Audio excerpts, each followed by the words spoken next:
They say that when reality fails, you don't fall into the void, you fall somewhere else. That's basically the premise of the Backrooms, a glitch in the world, a kind of glitch in reality. They're not hell, they're not a dream. They're spaces that shouldn't exist, made up of endless corridors, repeating rooms, and structures that seem normal, but aren't. The way to get there is as absurd as it is terrifying. Sometimes all it takes is walking through a wall, misstepping on a stair, or hitting the edge of the world at just the right moment. This is called no-clipping, like when a video game character accidentally walks through an object. And when you fall, you don't choose where you appear. Most arrive at level 0, that famous yellow maze that smells like wet carpet. But there are cases, few but documented, where people appear directly in deeper levels. It's rare, but it happens.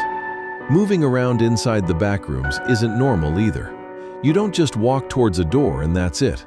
The architecture changes, the rooms are all the same, and the level can decide that you no longer belong there and throw you into a completely different one.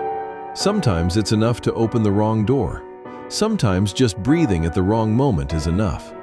So today, rather than telling you what they are, I'm going to show you 5 levels where your survival doesn't depend on how strong you are, but on how much endurance you have, physically, mentally, and emotionally.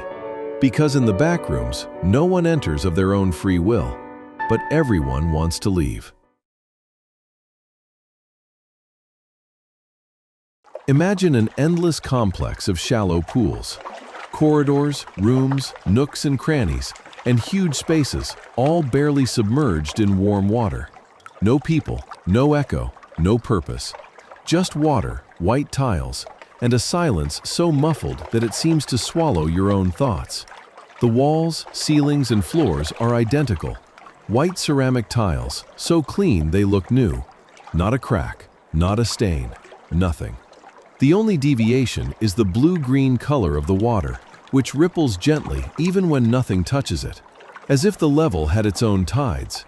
At first glance, it seems like a calm, even relaxing place. And it makes sense. Epsom salt has been detected mixed in the water, along with other unknown compounds. Immersing yourself here for too long can relax you, perhaps too much. But the real danger lies beneath. Most explorers agree on one thing.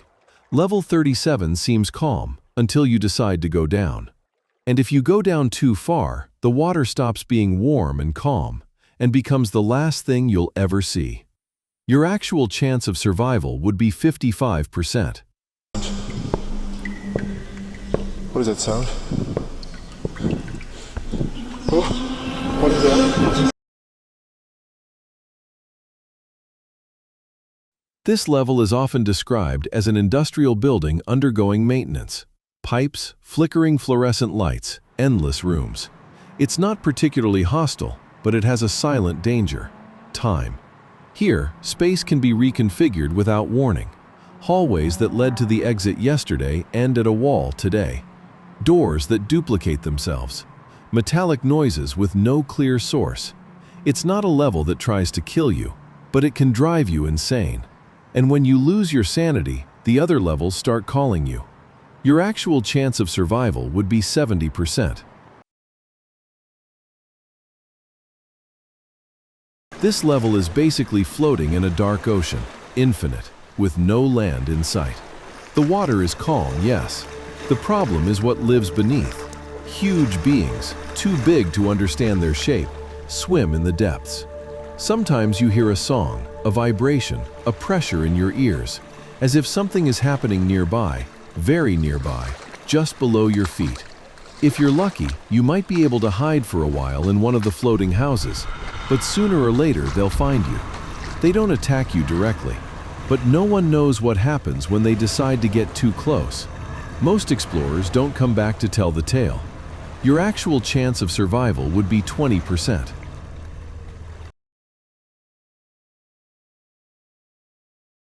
This level looks like an illustration from a children's story.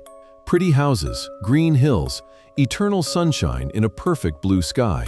But the real danger appears when night falls, which here is not natural. It happens when you don't respect them. The inhabitants, the smilers, become aggressive if you break the rules of the place. Because yes, there are rules. Don't enter houses without permission. Don't run. Don't make loud noises. Don't question their hospitality. It's a level where calm is mandatory. And breaking that calm can cost you everything. Your actual chance of survival would be 40%. Imagine a tropical island, but suspended in a cosmic void, as if it were floating in the middle of space, surrounded by stars, and everything, absolutely everything, was in shades of gray. There is no heat, no life, no wind. Just you and the whispers. Here, the greatest danger is not a monster, it is yourself. The level shows you visions of your worst memories, your mistakes, your deepest regrets, and even possible futures you never wanted to see. Your actual chance of survival would be 0%. The reason we know so little about this level is because almost no one has come out alive. At least, I don't know of anyone else besides myself.